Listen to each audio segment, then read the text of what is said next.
Olá pessoal, vamos falar aqui na nossa semana, né, a importância da aprendizagem ao longo da vida em psicologia.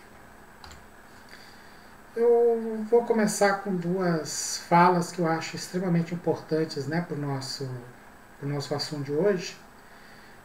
A primeira de Lao Tse, lá no Tao Te Ching, em que ele diz que todo estudo é interminável. E do nosso querido, né, Paulo Freire, A Pedagogia da Indignação, onde ele diz que o homem não para de educar-se, sua formação é permanente e se funda na dialética entre teoria e prática. E aqui me apresentando, né, eu sou graduado em Psicologia pela PUC Minas, sou especialista em Design Instrumental, ou seja, sou pós-graduado nessa área. Tem uma série de cursos de formação, de extensão, inclusive lato sensu, tanto nas áreas de terapias cognitivas, terapias integrativas e terapias contextuais. Também sou instrutor de Mindfulness, sou andragogo, ou seja, sou alguém que trabalha com educação de adultos, e sou coordenador de curso aqui no SESD. E eu atuo nessa área de qualificação, aperfeiçoamento profissional, coordenação de cursos desde 1996.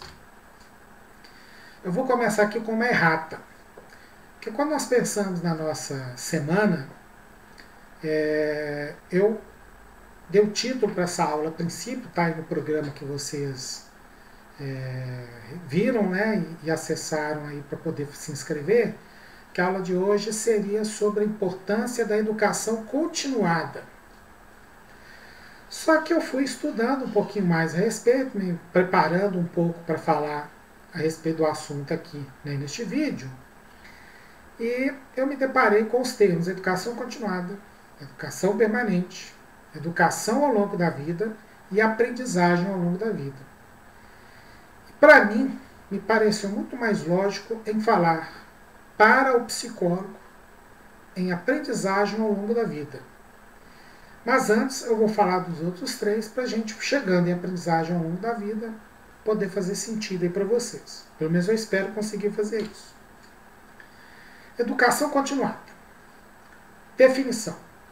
Tem ênfase na atualização e aperfeiçoamento para que se possa acompanhar as demandas das transformações contínuas, podendo ser realizada através de treinamentos, pós-graduação e cursos de formação. Nesse slide aqui a gente vai ver melhor a respeito, então, da educação continuada. Primeiro que ela tem caráter formal. Então, graduação, pós-graduação, extensão. Aí, todo curso que não é graduação nem pós-graduação vai enquadrar aqui como cursos de extensão.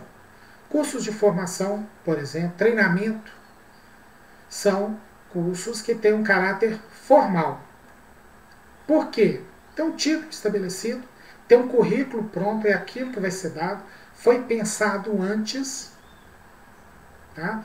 Tem a ver com aperfeiçoamento técnico-científico, e ele é uma necessidade que ela é individual. Ela é uma necessidade que parte do indivíduo. Ou interesse de aprender, que é muito comum na nossa área. Quantos e quantos e quantos de nós aí não fazemos inúmeros cursos, participando de palestras, de congressos, consumimos, né, bibliografia científica, livros, artigos. Então, a necessidade de aprender é algo que é intrínseco, mas também é algo que vem de fora e que faz com que a gente procure se aprimorar, que é mercado de trabalho. Quando eu comecei com as minhas formações em terapia cognitiva, 96, 97, aí vai, até alguns poucos anos atrás, era muito comum os psicólogos chegarem para mim e falarem assim: ô Edmar, eu vim fazer a sua formação aqui porque os psiquiatras que me indicavam pacientes antes não estão me indicando mais. porque eles só estão indicando para quem tem formação em terapia cognitiva. Então eu vim fazer porque eu não posso perder essas indicações. E eu quero conhecer que trem que é esse, né? Esse porque é todo mundo mineiro, tá, gente? Então, eu tenho que saber que trem que é esse. E muitos vinhos se apaixonavam pela terapia cognitiva. Continuando, nós vamos falar agora de educação permanente. Então, educação permanente é aquela qual procura se solucionar um problema na realidade, seja ele no cuidado ou na gestão, por meio de parcerias ou de troca de experiências. Tais trocas podem ocorrer em capacitações, eu estou falando que a câmera está na frente do meu vídeo aqui, rodas de conversa, webconferências, oficinas de grupo e até mesmo durante o chá. Então, nesse próximo slide eu vou explicar um pouco o porquê, né? De repente, até no chá, dá para a gente fazer educação permanente. Então, ela tem um caráter menos formal. Tá? Ela tem um caráter menos formal. Ou seja, você não tem um curso. Não é um curso que foi montado. Podem ser reuniões, rodas de conversa, treinamentos, mas sempre focados num problema específico, na instituição, no local de trabalho, naquela atividade que é feita. Por exemplo, profissionais de uma clínica multidisciplinar. Nós temos lá psicólogos, fonoaudiólogos, terapeutas ocupacionais, médicos. Então, num ambiente desse, multiprofissional, para tratar de demandas que são específicas daquela atividade em conjunto daqueles profissionais naquele local de trabalho, pode ser feito algum treinamento, uma reunião, uma roda de conversa para poder resolver algum problema.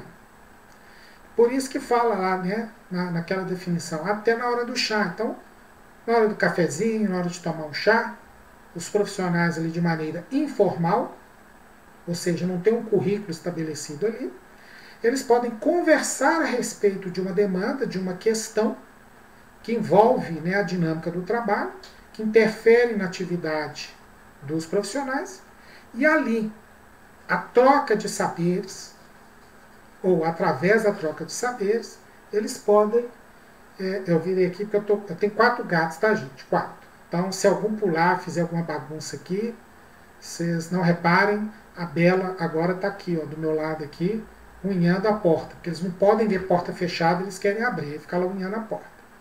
Então, de vez em quando, vocês vão ver algum gato aí unhando e miando ali para abrir a porta.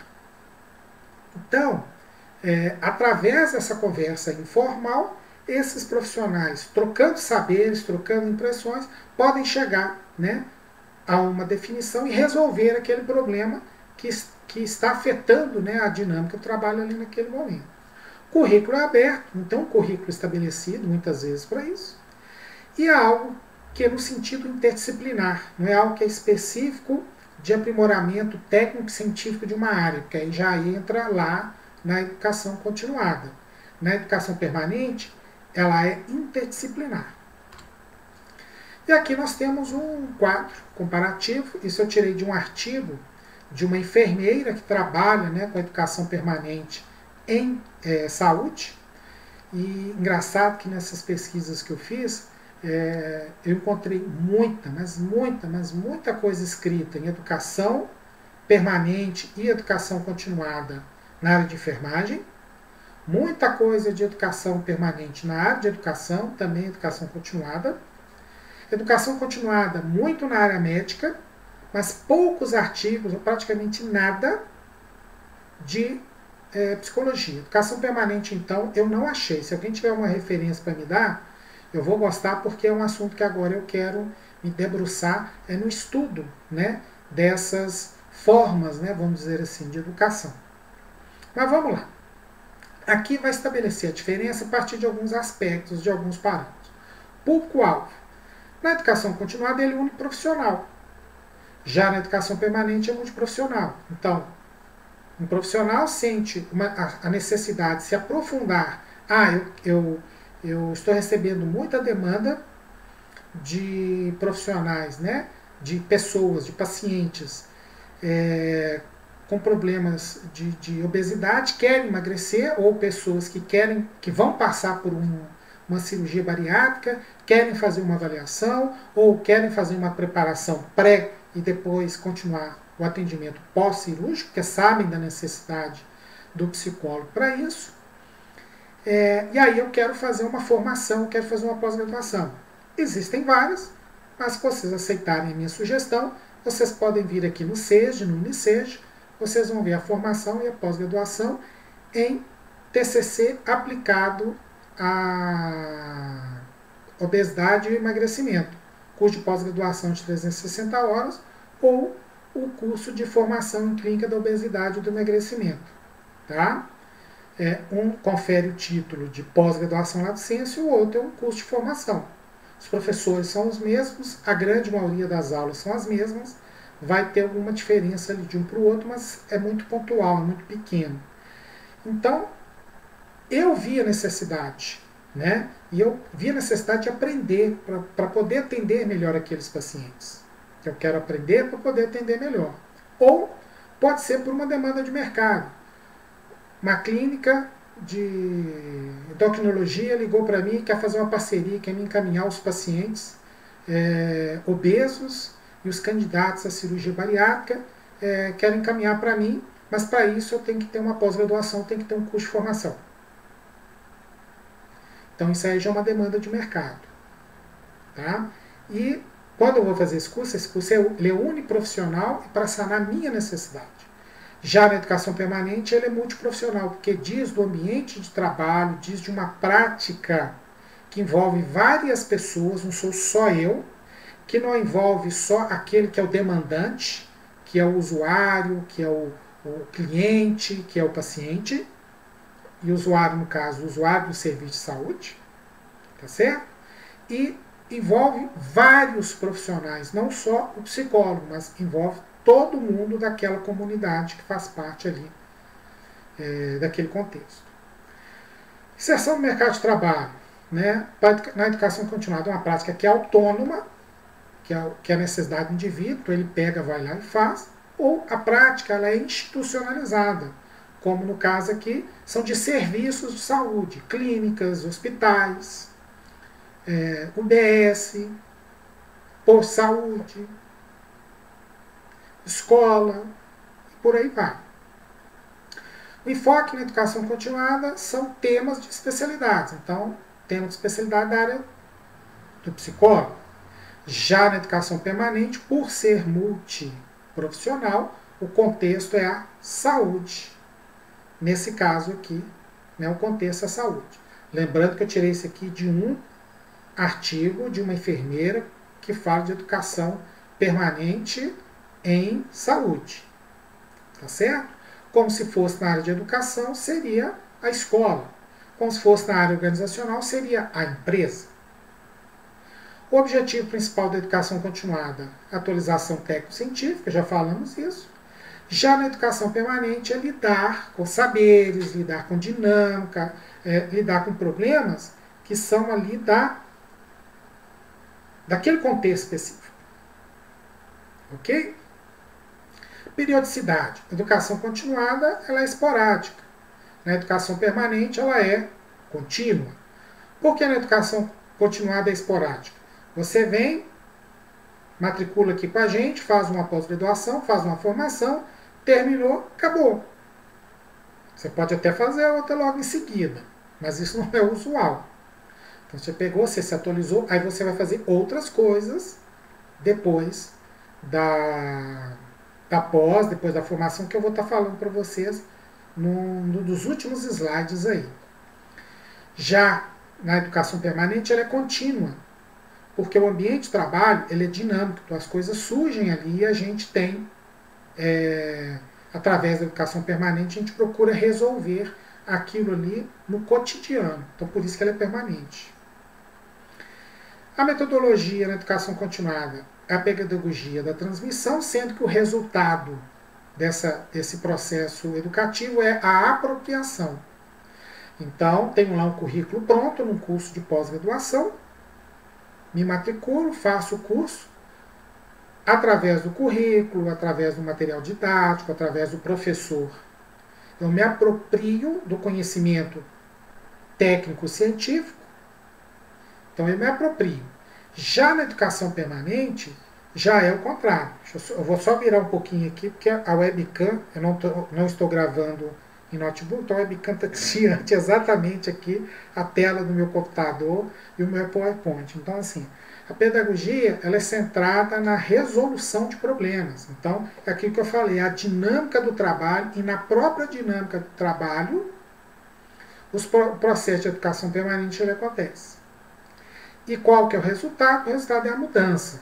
É a mudança nas relações, é a mudança nas dinâmicas, né, do trabalho, nas relações entre as pessoas, entre os colegas, entre eles e os demandantes,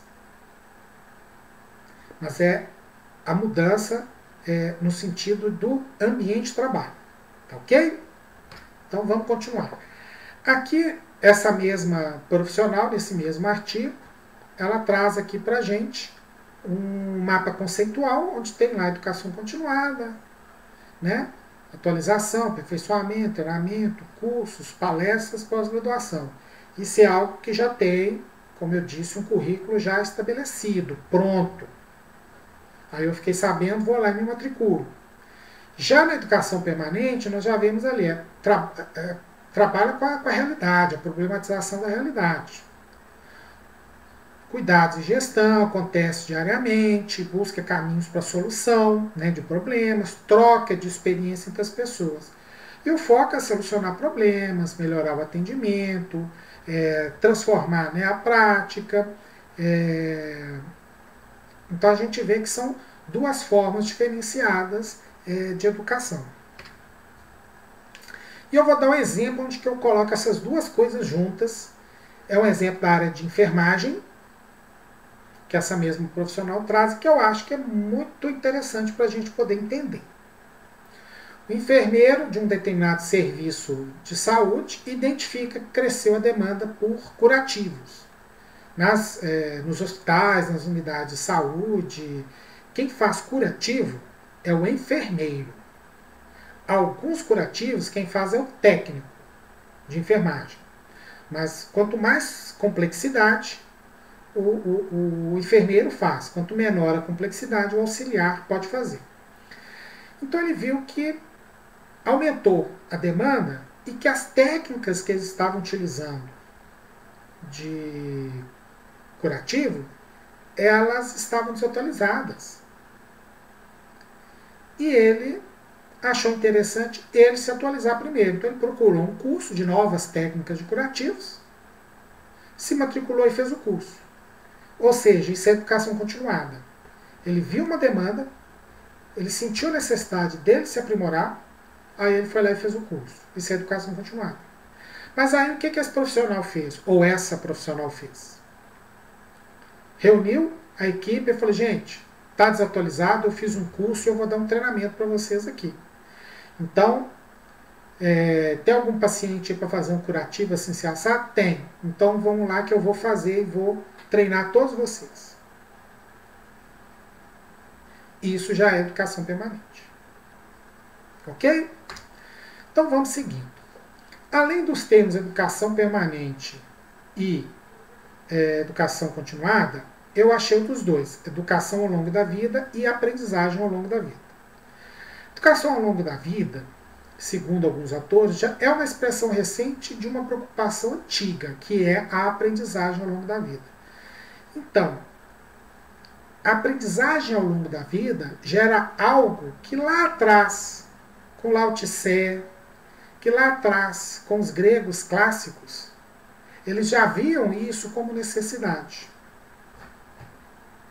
Então, desde a antiguidade, a gente já via a necessidade de aprendizagem ao longo da vida. E aí os autores falam, olha, o que é novo por trás, né, o que é novo é tudo que vem por trás desse princípio antropológico e como ele é instrumentalizado. Ou seja, ele ganhou o nome de educação ao longo da vida, ele apareceu lá na Inglaterra, pelo menos a referência mais antiga que eu achei foi na Inglaterra, 1919, Lifelong Education, ou Education for Life, educação ao longo da vida, ou educação para a vida. E nessa época em que isso surgiu no contexto de educação para o trabalho, educação para formação de técnicos, para formação de pessoas para as fábricas, de pessoas para atuarem nas manufaturas. Que lá nos anos 50, 60, 70, nos países nórdicos, isso acabou ganhando uma força muito grande no sentido da capacitação daqueles operários das fábricas lá do norte da Europa competirem com as fábricas em outros países, como nos Estados Unidos, no restante da Europa, no Japão. Então, para haver a competitividade, precisava que esses profissionais tivessem melhor treinamento, tá? Então, isso ficou muito mais forte lá nos países nórdicos com a questão do treinamento. E era o treinamento no local de trabalho. Lá na França, esse termo educação ao longo da vida ganhou, então, a tradução de educação permanente. Educação permanente. E aí a gente vê aquilo que antes era chamado de aprendizagem ao longo da vida, passa a ser chamado, nesse contexto, de educação ao longo da vida, de uma educação técnico-profissional, e que passa aí a ser correlacionado com a educação permanente. Né? E os autores colocam que na educação ao longo da vida, né, ela foi perdendo essa característica humanista da aprendizagem ao longo da vida e passa a ser, então, utilizado como educação no trabalho. Capacitação de profissionais para o mercado de trabalho. Ficou um pouquinho confuso, mas eu acho que dá para a gente passar com isso. E aí, antes de a gente entrar na aprendizagem ao longo da vida, é interessante a gente ver essa definição aqui do Joi Ito, que é lá do MIT, em que ele fala que educação é o que as pessoas fazem com você. Aprender é o que você faz consigo. E eu achei super interessante. E aí vamos colocar isso dentro de um contexto de aprendizagem ao longo da vida. Educação é aquilo que o meio traz, é aquilo que a cultura traz e eu apreendo, eu me aproprio. Aprendizagem é a transformação, primeiro individual e depois no meio, que eu faço com aquilo que eu me apropriei. No caso de um curso, tem um currículo estabelecido, tem um programa, o professor vem, ministra a aula dentro daquilo que foi proposto, eu me aproprio daquele conhecimento, eu transformo aquilo dentro de mim, porque o que vem de fora me transforma, o que vem de fora me influencia, eu mudo, eu interpreto isso, ou reinterpreto isso, que isso já vem interpretado do professor, eu reinterpreto isso, me gera uma aprendizagem, e com essa aprendizagem, além da mudança que eu tive interna, eu interfiro no meio, eu devolvo para o meio, isso na forma de transformação. Então, o meio influencia e eu influencio o meio de volta. Então, como a gente tinha falado, né, da aprendizagem ao longo da vida, lá desde os clássicos, Aristóteles, né, falava que educação ela se dá ao longo da vida, não é algo que é estanque, que é estacionado no tempo, como no caso da educação continuada, do curso. Ele dura um tempo e pronto, fica ali. O contexto da educação continuada é esse. Já a aprendizagem ao longo da vida são todos esses processos de aprendizagem que eu passo ao longo da minha trajetória pessoal e profissional, que as duas coisas elas vão se relacionar, E ela é individual, ela é única, ela tem a minha marca. E ela é integral, ou seja, ela é por inteiro. Apesar da gente dividir, né, no aspecto pessoal, profissional, não sei o que, não sei o que, mas ela é por inteira. E o Paulo Freire, né, ele vem trazendo para a gente, né, que, conforme lá atrás a gente falou, o homem não para de educar-se. Sua formação é permanente e se funda na dialética entre teoria e prática, ou seja, em educação, apropriação, aprendizagem e transformação interna e transformação social. E com isso a gente, né, chega aqui, né, a essa última frase de que nós não somos acabados, nós somos inacabados.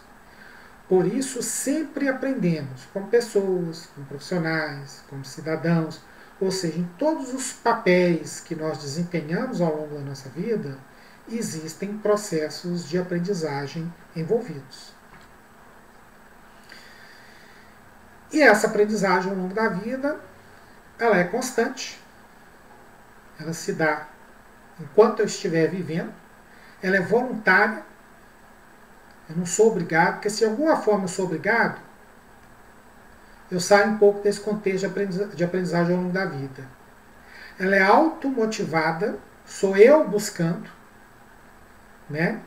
E ela necessita do meu engajamento, para que esse meu processo de aprendizagem seja o melhor possível.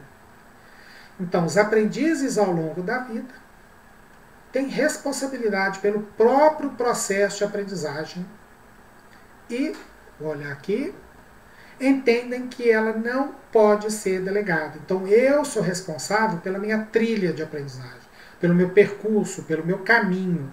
Isso eu sou responsável. Não é o conselho de psicologia que vem me ditar. Não é o bambambam, o guru da psicologia lá da minha área, né, o profissional mais conhecido, mais renomado, que escreveu mais livros, que vai chegar e falar como eu tenho que fazer isso. Não. São escolhas minhas. Então a responsabilidade ela é minha. O caminho que eu percorro, os instrumentos que eu utilizo, são todas minhas escolhas. E são escolhas de vida. A gente tem muito mais fala assim, no masculino, né, o psicólogo aprendente. Então vamos falar da psicóloga aprendente. Né? Em vez de usar no masculino, vamos falar da psicóloga. Então o psicólogo aprendente tem que ter isso aí, gente. Autonomia para aprender. Responsabilidade sobre a aprendizagem dele. Tem que ser alguém automotivado. E ele deve lançar mão das diversas modalidades, sejam de educação permanente, seja de educação continuada. E aí eu vou entrar aqui na receitinha de bolo. Aqui a gente tem as 3 modalidades. Eu vou tirar a educação ao longo da vida e vou equipará-la aqui com a educação permanente, tá? Então nós temos aqui a jornada que o psicólogo faz ao longo da sua vida. Está aqui. A sua jornada de aprendizagem está aqui. A primeira e mais importante, gente, e isso aqui é a aprendizagem ao longo da vida. Chama-se terapia. Se eu pudesse voltar lá atrás, no templo de Delfos, antes do Pitágoras aparecer por lá, onde estava escrito, homem, conhece a ti mesmo, eu grafitava lá e escrevia no final, principalmente os psicólogos. Por uma razão, gente, muito simples. Básica até. Nós somos o nosso próprio instrumento de trabalho. Quando eu estou diante de um paciente, no caso aqui da clínica, quem está lá sou eu. Não são meus livros, não são meus professores, não são os meus certificados, os meus diplomas. Sou eu. E é eu estou ali para ajudar o meu paciente na demanda dele. Mas nessa relação terapeuta-paciente, muitas coisas estão sujeitas a acontecer. E o mestre Freud, lá atrás, já falava para a gente em transferência e contra-transferência.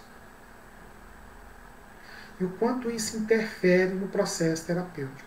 Relação terapêutica, gente, eu acho que é o aspecto mais importante do processo psicoterápico. Ele é mais importante até do que a teoria que você utiliza, as ferramentas que você trabalha. Mais importante do que isso. Então, sou eu, enquanto ferramenta, que estou ali diante do meu paciente. E, por conta de questões de transferência e contra-transferência, esse processo terapêutico pode ir para o buraco. O terapeuta, inclusive, pode adoecer. Vocês já ouviram falar em burnout? Nós somos muito sujeitos a desenvolver burnout por não aprendermos a lidar com as nossas questões que, no processo terapêutico, eu com o meu paciente, a demanda do meu paciente toca naquilo que é a minha ferida. E se eu não tenho esse autocuidado,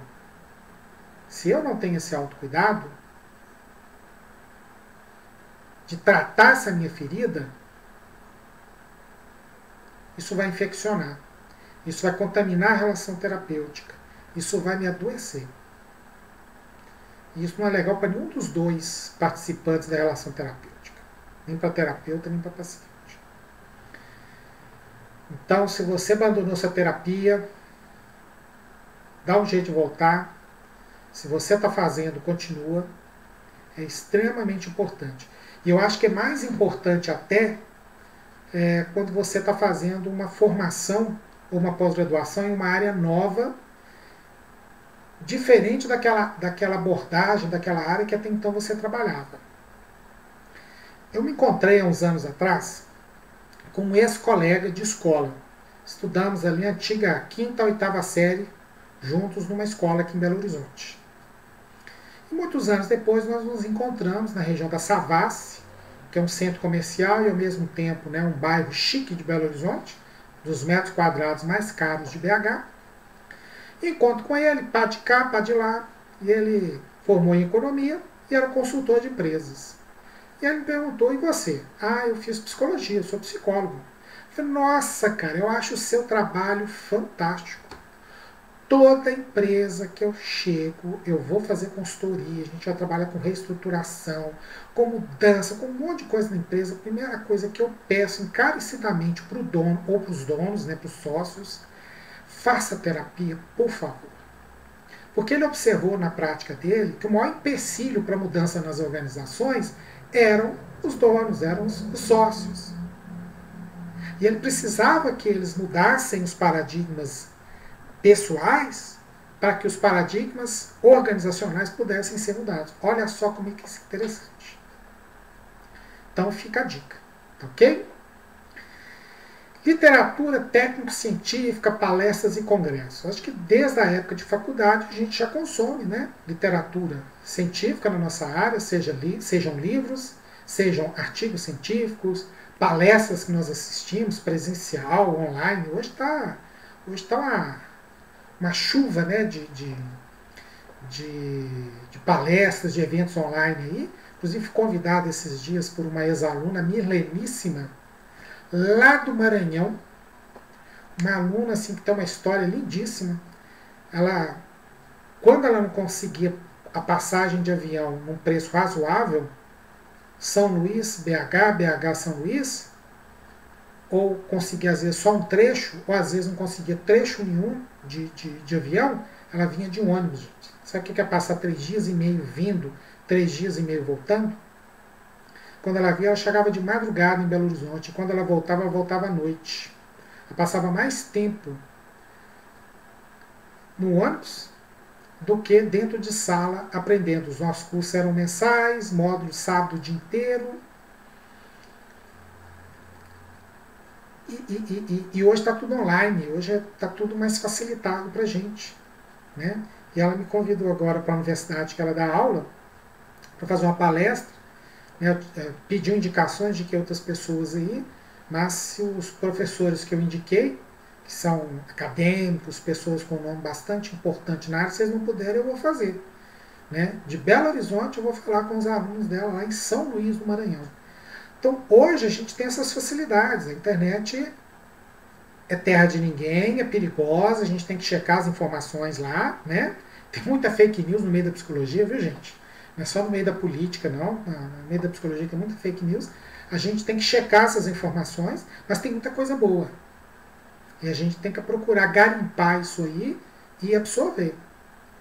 Agora, falando em livros, falando em artigos, falando em vídeos, palestras e assim por diante, por que não fazer grupos de estudos e estudarmos isso nos nossos grupos de estudos? Às vezes a gente fez uma formação, fica lá no nosso trabalho individual, solitário lá no consultório. Por que a gente não junta colegas, pessoas que fizeram a formação com a gente? Hoje você tem ferramentas de webconferência, junta 4, 5, 6 pessoas e vão estudar um livro, vão estudar um artigo bacana que saiu, vamos assistir, né, uma palestra juntos, vamos assistir vídeos, né, videoaulas, vamos assistir isso junto e vamos discutir, vamos gerar aprendizagem com isso. Né, vamos compartilhar uns com os outros, né, e trazer crescimento pessoal e profissional.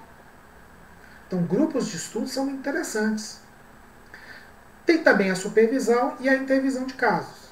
A supervisão é aquilo que a gente já conhece. É alguém com experiência, com grande experiência, bastante tempo, né, experiente, pessoa com domínio teórico, técnico, científico da área, e vai supervisionar pessoas que estão enfrentando dificuldades nos seus atendimentos.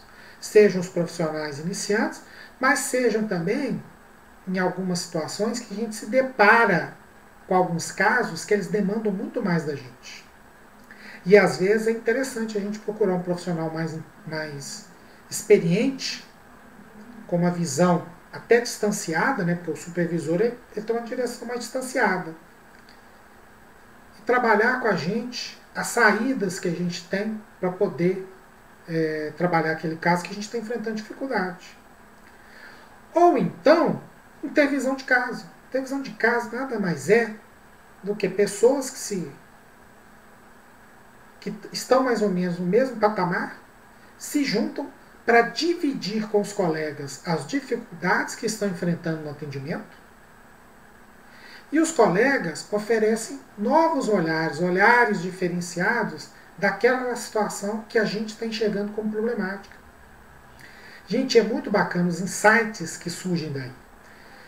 Nos nossos cursos no SEJ, desde a época dos cursos presenciais, mas também com os cursos à distância, a gente sempre incentivou o pessoal a fazer grupo de estudos e fazer supervisão e intervisão de casos.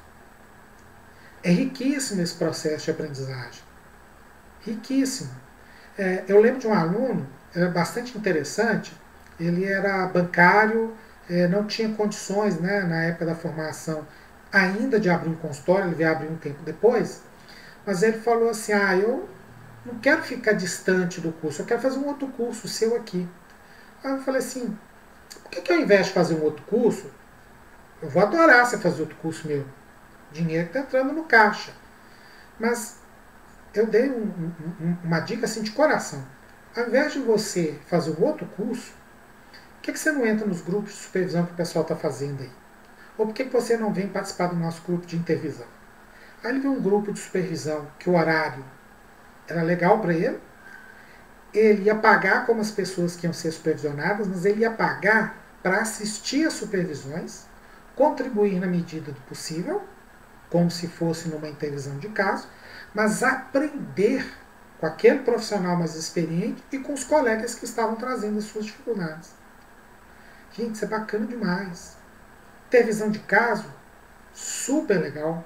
A gente vê assim insights que vêm, né, para aquele que está enfrentando a dificuldade, e aí o colega volta na semana seguinte para o grupo de intervisão sabe, animado, porque aquele insight proporcionou que ele fizesse uma pequena revolução no atendimento e trouxe um benefício fantástico. Ele está se sentindo bem, está vibrante, né, de ver que ele superou aquela dificuldade e com a ajuda dos colegas.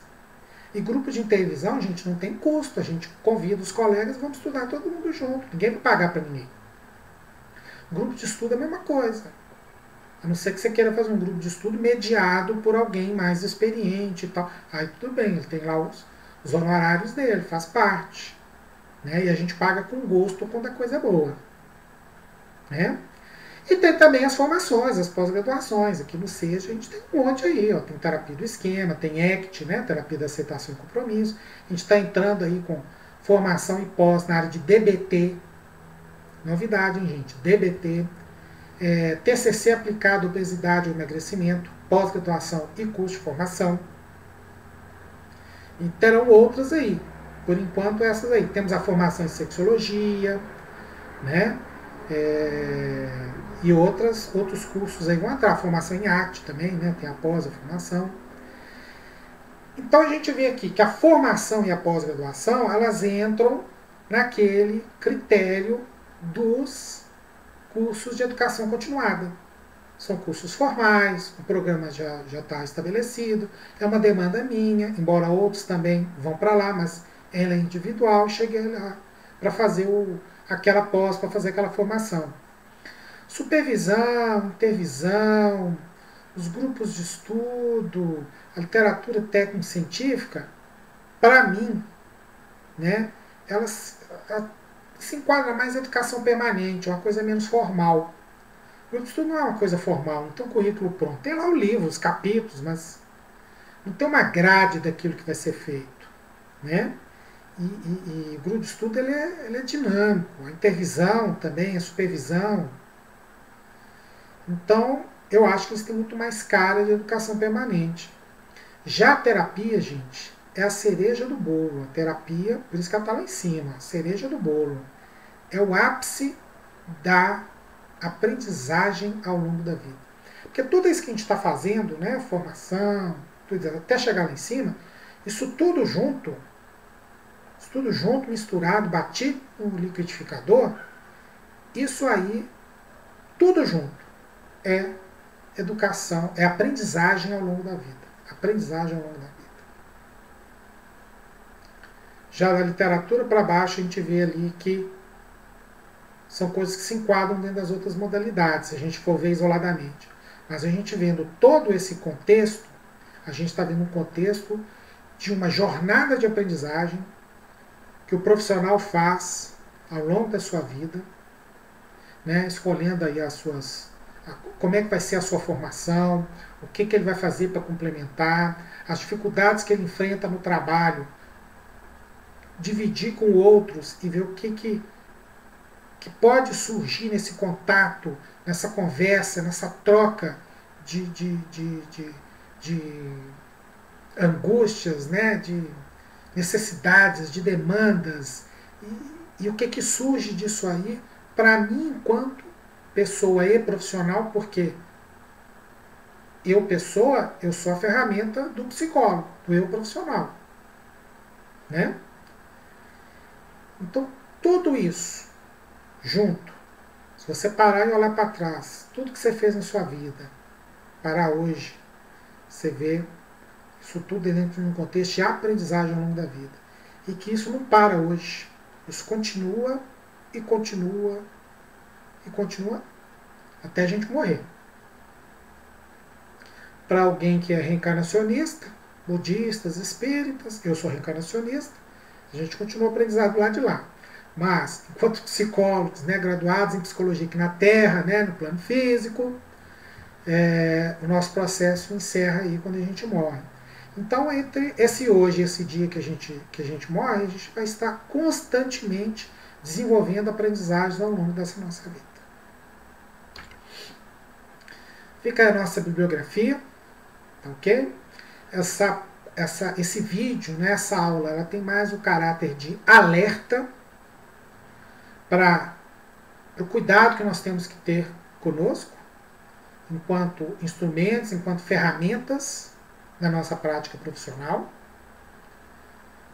Existem aí os instrumentos, né, dentro dessas duas modalidades, né, de educação permanente e continuada, tem aí as coisas que a gente pode usufruir, mas que isso tudo junto com o nosso aprendizado pessoal sobre quem nós somos, cerejinha do bolo ali, isso tudo junto ao longo da vida, gerando transformação permanente em nós, e isso revertendo na transformação que a gente propõe, né, o que a gente faz no nosso entorno, em especial o nosso paciente. Isso tudo é aprendizagem ao longo da vida. Então, um grande abraço a todos aí, muito boa sorte e muitas, mas muitas aprendizagens para vocês ao longo dessa vida, que como dizia o Spock, em Jornada nas Estrelas, vida longa e próspera para vocês. Um grande abraço, pessoal!